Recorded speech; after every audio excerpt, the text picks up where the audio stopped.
हरे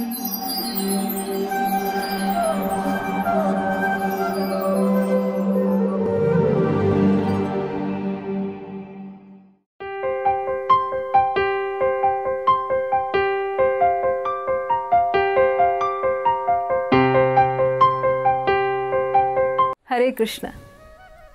हमारे कार्यक्रम में आप सभी का हार्दिक स्वागत है। आज के हमारे वक्ता श्रीमान हरिबोल आनंद प्रभु जी सन 1995 में अपने अध्ययन काल में इस्कॉन के संपर्क में आए। उन्होंने कॉमर्स में स्नातक की डिग्री प्राप्त की है। वे मुंबई के श्री श्री राधा गोपीनाथ मंदिर में युवाओं के लिए आयोजित कार्यक्रमों की देखरेख करने वाले महत्वपूर्ण सदस्यों में से एक हैं, जिनमें युवाओं का उचित मार्गदर्शन किया जाता है। प्रभु जी इस्कॉन के संस्थापक आचार्य भक्ति वेदांत स्वामी श्रील प्रभुपाद के प्रिय शिष्य परम पूज्य राधानाथ स्वामी महाराज के दीक्षा प्राप्त शिष्य हैं तथा तभी से वे युवाओं के मध्य उत्साहपूर्वक प्रचार व भक्ति में स्थित लोगों को भक्ति में अग्रसर होने हेतु मार्गदर्शन प्रदान करते हैं। उनके प्रचार व मार्गदर्शन से अनेक युवा प्रेरित होकर कृष्ण भावनामृत को अपना रहे हैं और अपने क्षेत्रों में भगवत भावना का प्रचार कर रहे हैं। इन सब के अलावा प्रभु जी युवाओं के लिए यात्रा व बेस फैसिलिटी का भी आयोजन करते हैं। तो आइए श्रवण करते हैं हमारा विशेष कार्यक्रम श्रीमान हरि बोल आनंद प्रभु जी के श्रीमुख से। धन्यवाद। हरे कृष्णा। हरे कृष्णा। तो आज हम चर्चा करने वाले हैं अमेज़न की जंगलों में प्रचार। तो प्रचार के बारे में महिमा थोड़ा बताना चाहेंगे पूरा एक कथा का शुरुआत करने से पहले। देखिए, 3 तरह के लोग होते हैं। एक होते हैं जो अपने स्वार्थ के लिए कार्य करते हैं, जो अधिकांश समय आप हमेशा देखेंगे लोगों को अपने फ़ायदे के लिए कार्य कर रहे हैं और अपने फ़ायदे के लिए दूसरों को नुकसान भी हो जाए तो चलेगा उनको। तो ये सबसे निम्न तरह के लोग होते हैं। दूसरे होते हैं जो अपने स्वार्थ के लिए नहीं, सेवा के लिए कार्य करना चाहते हैं, दूसरों का भला करना चाहते हैं, दूसरों के लिए कल्याण के लिए कार्य करना चाहते हैं, देश के लिए कार्य करना चाहते हैं। तो ये भी बहुत अच्छा है, ये उत्तम है। लेकिन सबसे उत्तम, सबसे प्रभावशाली लोग होते हैं जो आध्यात्मिक जो है प्रगति के लिए लोगों को मदद करते हैं। प्रभुपाद जी बोलते हैं अहिंसा का एक मतलब वो है जो लोगों का आध्यात्मिक भक्ति को प्रगति कराए। क्योंकि अगर आप भौतिक रूप से कितना ही कल्याण करें लोगों का तो अच्छी बात है, किसी को ज्ञान दे रहे हैं, किसी को किसी तरीके से जो है दवाई पहुंचा रहे हैं, किसी को खाना पहुंचा रहे हैं, लेकिन ये सब शरीर के अंत होने के बाद सब खत्म हो जाएगा। लेकिन अगर आपने आध्यात्मिक ज्ञान दिया है, आध्यात्मिक भक्ति में प्रोत्साहन दिया है, तो उसका फल स्वरूप ये रहेगा कि वो जीवन पर्यंत जो है भक्ति में रह के आनंदित रह सकता है और उसका ये जीवन अंतिम जीवन होगा, जो पूरा शास्त्रों का सार है। तो भगवान गीता में बताते हैं मुझे सबसे प्रिय कौन है। प्रिय वो भक्त है जो मेरा प्रचार करे, मेरी भक्ति के बारे में लोगों को बचाए। न च तस्मान मनुष्येषु कश्चित् मे प्रिय कृत्मः भवति च न मे तस्माद् अन्य प्रियतरो भुवि। कि जो व्यक्ति भक्ति के बारे में लोगों को बतलाता है तो वो मुझे सबसे प्रिय है। तो ये कार्य बहुत मुश्किल है। दूसरे धर्मों में भी जिन्होंने कार्य करने की कोशिश की है उनको बहुत ही विकट परिस्थितियों का सामना करना पड़ा। हम देखते हैं जीसस क्राइस्ट, वो प्रचार कर रहे थे तो उनको क्रूसीफाई कर दिया गया, उनको मार दिया गया। तो ये बहुत मुश्किल है। इसलिए भगवान को बहुत प्रिय होते हैं जो भक्त उनका नाम का प्रचार करते हैं। तो भागवतम में वर्णन आता है इस दुनिया में जितने भी मुश्किलें हैं, तकलीफें हैं, परेशानियां हैं, उसका कारण क्या है। ये पहले स्कंद भागवतम के 5वें अध्याय में 10वें श्लोक में प्रभुपाद जी बोलते हैं कि जितनी भी तकलीफें, मुश्किलें, परेशानियां चल रही हैं इस दुनिया में, उसका कारण है भारतीय। आप बोलेंगे अरे हम तो आराम से टीवी देख रहे हैं, हम कैसे इसके कारण हो गए। तो प्रभुपाद जी बतलाते हैं हर एक भारतीय का कर्तव्य है कि वो अपना सनातन धर्म भक्ति को जाने, अपने जीवन में अपनाए और दूसरों को प्रचार करे, क्योंकि भारतीयों ने ये सबसे बड़ा परम कर्तव्य अपने जीवन में अपनाया नहीं है। इसलिए भारतीयों के जीवन में भी परेशानी आ रही है और साथ साथ पूरी दुनिया में भी परेशानी आ रही है। पूरी दुनिया की सारी परेशानियां हट जाएंगी, तकलीफें हट जाएंगी अगर सब लोग भक्ति करने लगे।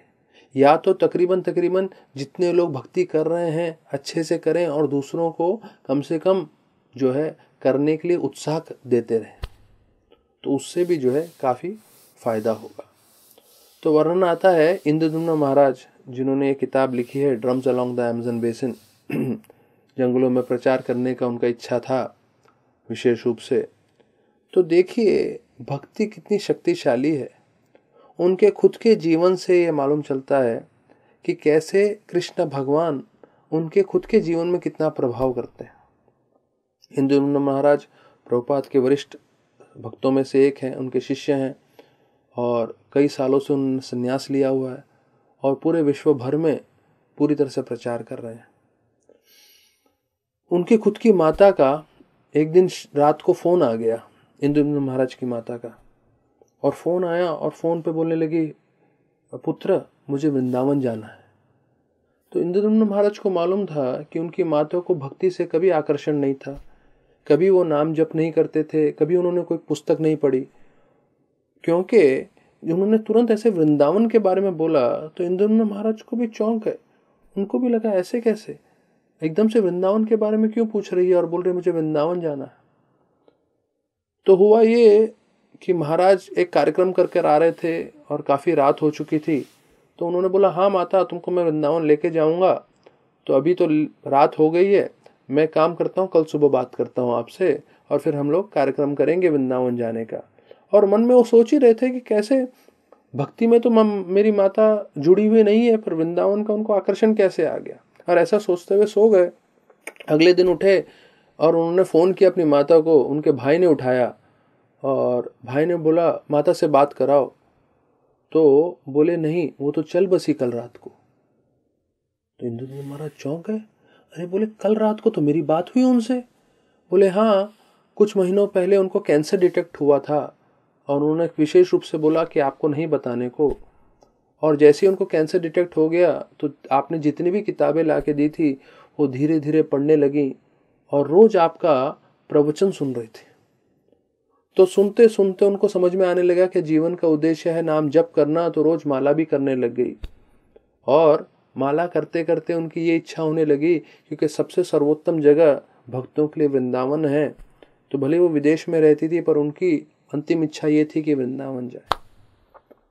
तो देखिए भक्ति कितनी शक्तिशाली चीज है। अगर आप शारीरिक रूप से वृंदावन नहीं भी गए कोई बात नहीं, अगर आपने इच्छा भी की कृष्ण भगवान आपको पूरा फल देते हैं।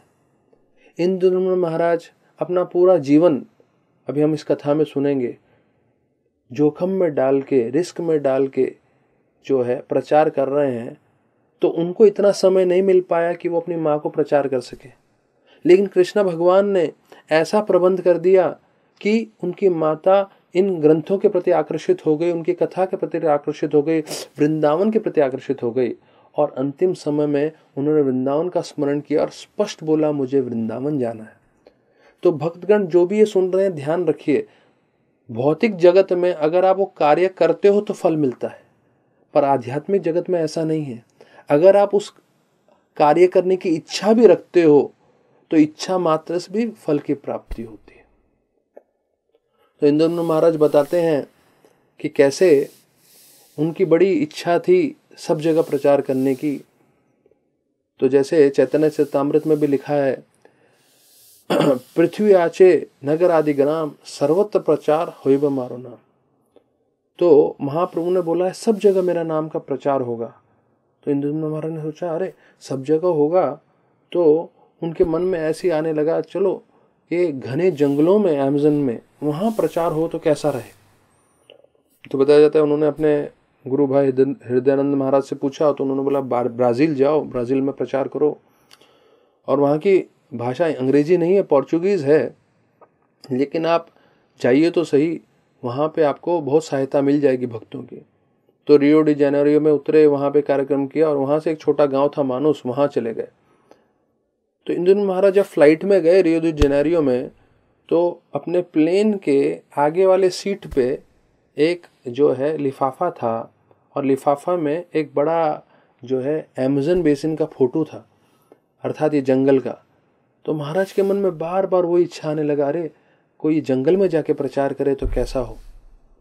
तो महाराज जब उधर पहुंचे भी ब्राज़ील में और फिर उधर मानुस में, उन्होंने भक्तों से पूछा, अरे किसी ने अमेज़न में प्रचार किया है क्या? तो सब लोग बोला, बिल्कुल नहीं भाई, सबसे घना जंगल है वहाँ तो कोई नहीं जाता करके, कोई प्रचार नहीं करता करके। लेकिन बार बार महाराज के मन में यही आ रहा था कि भाई वहाँ प्रचार होना चाहिए। अभी मानुस जो मंदिर था, उधर इस्कॉन का बहुत हालत ख़राब थी। हालत ख़राब मतलब बहुत ज़्यादा धन नहीं था उधर के मंदिर के पास, तो वो लोग सिर्फ खिचड़ी दे रहे थे और सिर्फ सेब दे रहे थे प्रसाद में। लेकिन उधर का प्रवचन कीर्तन मंदिर का इतना अच्छा था, सब लोग जो है उत्साहित हो गए थे। और इन सब कीर्तन के बीच में एक स्त्री थी जिसने बहुत अच्छे से कपड़े वपड़े पहने हुए थे, और वो भी बहुत नाच रही थी। तो महाराज का जो है नज़र उसके ऊपर गया, स्त्री के ऊपर, और महाराज सोचने लगे कि लगता है ये कोई जो है प्रभावशाली परिवार से है। तो महाराज ने एक भक्त को पूछा प्रवचन होने के बाद, कीर्तन होने के बाद, कौन है ये? तो उसने बोला कि ये जो अमेज़न जो है जगह, उसके गवर्नर की बीवी है ये। तो महाराज बोले, अरे ये तो बहुत मुख्य व्यक्ति है, मिलाओ मुझे उनसे। और महाराज ने जैसे उनसे मुलाकात की तो उनसे बोला कि अरे हम सब जगह प्रचार कर रहे हैं, विश्व भर में प्रचार कर रहे हैं, ये अमेज़न के जंगल में भी प्रचार होना चाहिए। तो ये जो मेंडेस करके औरत थी, गवर्नर की बीवी, तो वो प्रभुपाद से भी मिली हुई थी। तो उसने बोला, बिल्कुल मेरी भी बड़ी इच्छा है, मैंने प्रभुपाद की किताबें भी पढ़ी है, मैं आपको पूरी तरह से सहायता करूंगी। तो आपको जो है अमेज़न में जो प्रचार करना है उसके लिए हम पूरी तरह से सहयोग करेंगे। मैं अपने पतिदेव से भी बात करूंगी जो गवर्नर है। तो बाद में उन्होंने पूछा कि ठीक है, हम लोग जीप लेके जा सकते हैं क्या? तो बोले, जीप तो वहां जाएगा जहां पे जमीन होती है, वहां तो जमीन ही नहीं है, पूरा जंगल है। तो बोले, अच्छा ठीक है, फिर प्लेन से जाएंगे क्या? तो बोले, प्लेन कहाँ पे लैंडिंग करेंगे, ये तो लास्ट हमारा रियो डी जेनेरियो में एयरपोर्ट है, वहां से आगे कहीं प्लेन भी नहीं है। तो बोले, जाने का एक ही तरीका है, वो है बोट। तो कहता है नदी के मार्ग से ही आप जा सकते हो इस जंगल में, क्योंकि जंगल में जितने भी आप गहराई में जाओगे उधर सब ये अमेज़न की नदी है, उसमें आप जाके अंदर जा सकते हो गाँव में। तो उन्होंने बोला, कल आप हमारे इधर आ जाइए नदी के पास, वहाँ पे बहुत सारी जहाज़ें हैं, मैं आपको दिखा दूंगी आपके लिए कौन सी जहाज़ है। तो महाराज बतलाते हैं, अगले दिन सारे भक्तों को लेके गए तो देखे सारे के सारे उधर जितने भी जहाज थे पूरे पुराने थे, जंग लगे हुए थे। तो सबको मालूम था भैया फ्री में मिलने वाला है, तो ऐसे कोई पुराना ही जो है टूटा फूटा सा जहाज मिलेगा जाने के लिए। और उधर एक कोने में एकदम चमकता हुआ मानो चांदी के समान हो, हाँ बिल्कुल कांच वांच थे, पूरा एकदम चमक रहा था सूरज में, सूरज की रोशनी में। तो महाराज ने बोला, अरे वो लगता है हमारा शिप होगा। और जैसे ही महाराज ने बोला, मिसिस मेंडेस उसी शिप में से बाहर आई, हाथ दिखाया और बोले, आ जाओ भक्त लोगों को। तो महाराज एकदम चमक गए कि अरे इतना बढ़िया शिप है।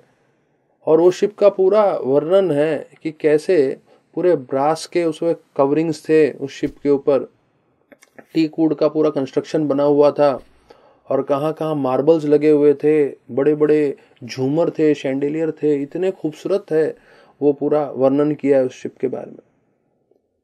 फिर मिसिस मेंडेस आई और बोली कि ये तो आपको प्रचार करना है, तो एक मुख्य चीज़ है प्रचार के लिए, वो है फूड फॉर लाइफ, अर्थात प्रसाद बांटना। तो आज के तारीख में पूरे भारतवर्ष में हम लोग 30 लाख बच्चों को खाना खिला रहे हैं। मैं वापस से दोहराऊंगा, हम लोग 30 लाख बच्चों को भोजन करा रहे हैं। तो 30 लाख बच्चों को भोजन कराने इतना जो है आध्यात्मिक उन्नति कराने वाला है, जैसे प्रभुपाद जी गए थे एक रिपोर्टर के पास, और रिपोर्टर का नाम बहुत बिगड़ा हुआ था, क्योंकि जो भी आता था वहाँ रिकॉर्डिंग करने के लिए तो वो जो रिपोर्टर है उसकी बहुत निंदा करता था। तो प्रभुपाद बोले कि ये तो नहीं, चलो चलते हैं, देखते हैं क्या है करके, वो निंदा करेगा तो संभाल लेंगे। और प्रभुपाद के साथ उनके भक्त जो है पूरा एक थाली महाप्रसाद का लेके गए। तो ये जो रिपोर्टर था जो निंदा करता था, उसने देखा पूरा थाली है महाप्रसाद का, तो उन्होंने पूरा थाली ले लिया और माइक दे दिया प्रभुपाद को और शिष्यों को, और बोला आप लोग जो प्रवचन करना है करिए करके। और वो लोग प्रवचन कर रहे थे और ये सज्जन महाप्रसाद पे महाप्रसाद लिए जा रहे थे। इतना हो गया, उसके बाद में गए तो वो भक्त ने पूछा, अरे आप तो निंदा करते हैं जो भी आता है यहाँ पे। तो बोलते हैं हाँ, वास्तविक रूप में मैं निंदा करता हूँ, थोड़ा परेशान करता हूँ मेरे लोगों को जो यहाँ पे आते हैं प्रोग्राम के लिए, पर आप लोग के साथ नहीं। क्यों? क्योंकि कॉलेज के समय में, जब मैं कॉलेज में पढ़ाई करता था, मेरे पास धन नहीं था प्रसाद खाने के लिए या भोजन करने के लिए। तो बताया पूरा 3-4 साल जब मैं कॉलेज में था, मैंने सिर्फ फूड फॉर लाइफ का खिचड़ी खाया। तो आज मुझे मौका मिला इस्कॉन वालों को कुछ सेवा करने का, तो मेरी माँ ने सिखाया है कि जो हाथ आपको खाना खिलाता है उस हाथ को काटना नहीं चाहिए। जो हाथ आपको खाना खिलाता है उसे काटना नहीं चाहिए। तो मैं आपकी कैसे निंदा कर सकता हूँ? आप लोगों के कारण तो मैं हूँ आज जो कुछ भी हूँ। तो वैसे ही ये एक सज्जन का साक्षात्कार था। ऐसे पूरे भारतवर्ष में रोज हम 30 लाख बच्चों को खाना खिला रहे हैं। तो मिसेस मेंडेस का यही कहना था कि आप जंगल में जा रहे हैं तो लोगों को खूब प्रसाद बांटिएगा। तो उन्होंने दिखाया, उनका जो गोडाउन था उस शिप में, उसमें पूरा अनाज भरा हुआ था, चावल है, दाल है, वगैरह वगैरह, पूरा विस्तार पूर्वक था। तो महाराज को लगा ये शायद हमारे खाने के लिए भी यही है। तो बोले नहीं, आपके लिए अलग है। और किचन में लेके गए। किचन में कांच के बड़े बड़े फ्रिज थे, एक में पूरा जो है घी था, दूसरे में ऐसे ड्राई फ्रूट्स थे, वगैरह वगैरह सब पदार्थ भरे हुए थे, और पूरा प्रबंध करके दिया। और साथ में उन्होंने $100 का पूरा नोट का गड्डी निकाला और वो भी दिया। बोला आपको कुछ भी खर्चा होगा तो आप जो है इसमें से कर सकते हैं। तो महाराज बोले लगता है चैतन्य महाप्रभु ने ही आपको भेजा है ये प्रचार कार्य कराने के लिए। तो महाराज के साथ कई भक्तों का टीम था, लेकिन महाराज ने बोल दिया भैया ये शिप चलाना तो हमें नहीं आता। तो मिसेस मेंडेस ने बोला आप चिंता मत करिए, कैप्टन है और उसके साथ 5 लोगों का टीम है, कुल मिला के 4-6 लोग हैं, वो लोग आपके साथ आएंगे। तो महाराज बोले ठीक है। तो अगले दिन जो है कैप्टन से मिले, तो महाराज अपने साथ विग्रह भी लेके गए थे। उनके गोवर्धन की शिला थी, उनके नरसिंहदेव भगवान थे, और भी उनके 1-2 विग्रह थे। तो महाराज ने बोला यहाँ पे भगवान का मंदिर बना है, इसलिए यहाँ पे सब शुद्ध शाकाहारी खाएंगे। तो जो कैप्टन था, कैप्टन ने बोला अरे मैं 20 साल से मछली खा रहा हूँ, वो भी इसी अमेज़न नदी का पकड़ के, और आप मुझे बोल रहे शाकाहारी बनने को। तो उसने चाबी गिरा दी, बोला मैं नहीं जाऊँगा। तो महाराज ने सोचा अरे सब कुछ काम हो गया, अभी ये जो कैप्टन है मना कर रहा है। तो उन्होंने मिसेस मेंडेस को फ़ोन किया कि ये कैप्टन थोड़ा मना कर रहा है, देखिए। तो मेंडेस बोली रुको मैं आती हूँ करके। 20 मिनट में पहुंची मिसेस मेंडेस और तुरंत बोलने लगी कि या तो आप इनके साथ काम करिए शुद्ध शाकाहारी बन के, नहीं तो अभी का भी इस्तीफा दे दीजिए अपना। तो वो कैप्टन घबरा गया, बोला ये क्या तरीका है भैया, इस्तीफा? नहीं नहीं नहीं, मुझे नौकरी नहीं छोड़नी। तो उसने बोला कैसे भी 20 दिन के लिए मैं शुद्ध शाकाहारी बन जाऊंगा, कि जितने भी दिन हैं थोड़े दिन के लिए करके। तब इंद्रदम्न महाराज ने सोच लिया कि अभी इनको जबरदस्ती शाकाहारी करा के इतना फ़ायदा नहीं होगा। तो उन्होंने बोला चलो एक काम करते हैं, मैं इनको महाप्रसाद खिलाता हूँ। और ऐसा सोचते हुए जो है उन्होंने रोज़ भगवान के लिए भव्य रूप से केक, रसगुल्ले, रसमलाई और अलग अलग चीज़ अर्पण करने लगे और इनको खिलाने लगे, कैप्टनों को और उनके सारे जितने मेंबर्स थे। तो ये लोग इतने उत्साहित हो गए, एक व्यक्ति तो सुबह मंगल आरती में पहुंच गया। क्यों? क्योंकि उसको मालूम था ये मंगल आरती के बाद रबड़ी मिलेगा मुझे। और दूसरे लोग सब दर्शन आरती में पहुंच गए, और धीरे के धीरे सारे कैप्टन और क्रू मेंबर्स इतने सारे जुड़ गए और बिल्कुल जो है वो प्रचार के लिए तैयार हो गए जाने के लिए। अभी विस्तार पूर्वक वर्णन आता है कि कैसे इस जंगल में जो है मृत्यु सब जगह था। मृत्यु जमीन पे था, पानी में था, हवा में था, क्योंकि ये विश्व का सबसे घना जंगल है और सबसे भयंकर जगह है। यहाँ पे जाना और जिंदा वापस आ जाना ही बहुत बड़ी बात है। और अभी जो है पूरा वर्णन आता है उस जंगल में क्या क्या है। एक बार महाराज कैप्टन से बात कर रहे थे तो कैप्टन ने बोला, महाराज आप ध्यान रखिएगा, इस शिप के कोने में मत जाइए, अगर आप गिर जाएंगे तो आपको बचाना मुश्किल होगा। तो महाराज बोले, क्या बात है भैया, मुझे तो तैरना आता है। तो बोले, आपको तैरना आता है पर आप इसका अमेज़न नदी का जल को नहीं जानते। यहाँ पे सबसे भयंकर भयंकर मछलियाँ और जानवर हैं। और उन्होंने उदाहरण के रूप में बताया कि यहाँ पे एक मछली है जिसे बोलते हैं पिराना। तो बोलते ये पिराना ऐसी है, इसको स्कूल ऑफ पिराना बोलते हैं। वो लोग एक साथ आक्रमण करते हैं और कुछ ही मिनटों में किसी को भी खत्म कर देते हैं, मार देते हैं, और इससे बचना नामुमकिन होता है। तो बताया जाता है कि ऐसे बताते हुए एक सुअर जो है वो नदी पार कर रहा था और यही पिरानों ने उस पर आक्रमण किया और कुछ ही मिनटों में बताया जाता है पूरा खून खून कर दिया और सिर्फ उसका हड्डी का ढांचा बचा था। तो ऐसा आक्रमण करते हैं, हजारों की संख्या में होते हैं और पूरा खा जाते हैं व्यक्ति को या किसी को भी। तो ये पिराना है। तो जब ये पिराना के बारे में बताया तब महाराज को मालूम चला कि कितनी बार ये मछली जो है कभी कभी तैरते हुए अंदर गिर रही थी बोट में। तो महाराज जी खुद उठा के उनको फेंकते थे। तो कैप्टन ने बोला, भैया अगर गलत तरीके से पकड़ा तुम्हारा उंगली खा जाएगी एक ही झटके में, अगर जीवित है तो ये। तो इसके साथ जो है आपको बहुत ध्यानपूर्वक करना पड़ेगा। तो वैसे ये एक मछली हुई।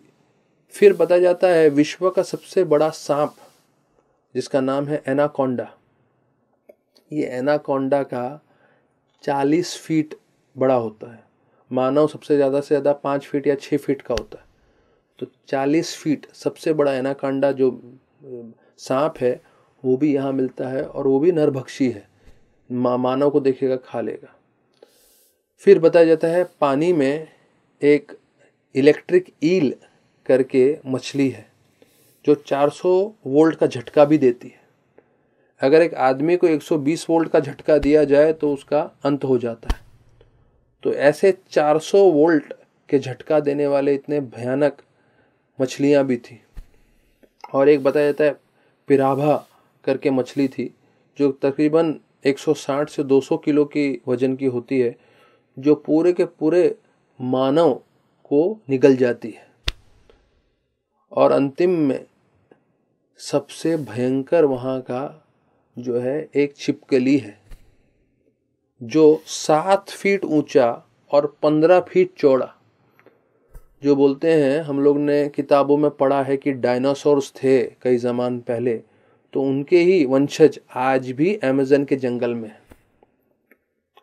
तो अमेज़न के जंगल में ये इतने भयानक भयानक चीज़ें हैं और उनके बीच में रहते हुए इनको प्रचार करना है। तो अगर कोई सोचे अरे क्या प्रचार करने की जरूरत है भैया ऐसे जगह पे, पर ये भक्त का स्वभाव है, ये साधु के लक्षण है। साधु देखता है भले ही कितना खतरा हो, भले ही मेरा जीवन को जोखम हो, कोई बात नहीं, मैं भगवान का प्रचार करूंगा, मैं भगवान की भक्ति लोगों में दूंगा। तप्यन्ते लोक तापेना साधवो परुषो जना परम आराधना तद्धि पुरुषस्य अखिलात्मना। परम आराधना, सबसे उत्तम आराधना क्या है कि भाई मैं अपने जीवन में जो भी तकलीफ है झेलूंगा, लेकिन दूसरे लोगों को तकलीफ से बचाऊंगा। और सबसे बड़ी तकलीफ क्या है? जन्म मृत्यु जरा व्याधि। तो ये जो चक्कर है वो हमेशा चलता ही रहेगा 84 लाख योनियों में, और मनुष्य जन्म में भी बार बार बार बार। तो हम कितना ही ज्ञान प्राप्त कर लें, धन प्राप्त कर लें, पर इसको रोक नहीं सकते। तो हमें समझना चाहिए कि जो श्रोतागण दर्शन सुन रहे हैं, दर्शन कर रहे हैं और प्रवचन सुन रहे हैं, उनको समझना चाहिए कि ये भक्ति मार्ग से हम जन्म मृत्यु के चक्कर को रोक सकते हैं और उसका कोई उपाय नहीं है। तो इसका दूसरा भाग भी है कि उस जंगल में कैसे जाते हैं इंद्रद्युम्न महाराज, कैसे प्रचार करते हैं, कैसे जंगल के आदिवासी लोगों को कृष्ण भक्ति की तरफ प्रभावित करते हैं, वो हम आगे सुनेंगे। हरे कृष्ण। ऐसे ही और भक्तिमय कार्यक्रमों के लिए देखिए हरे कृष्णा टेलीविजन। इसे प्राप्त करने के लिए आप अपने केबल अथवा DTH ऑपरेटर से संपर्क करें तथा और अधिक जानकारी के लिए आज ही डायल करें 8767 845 845।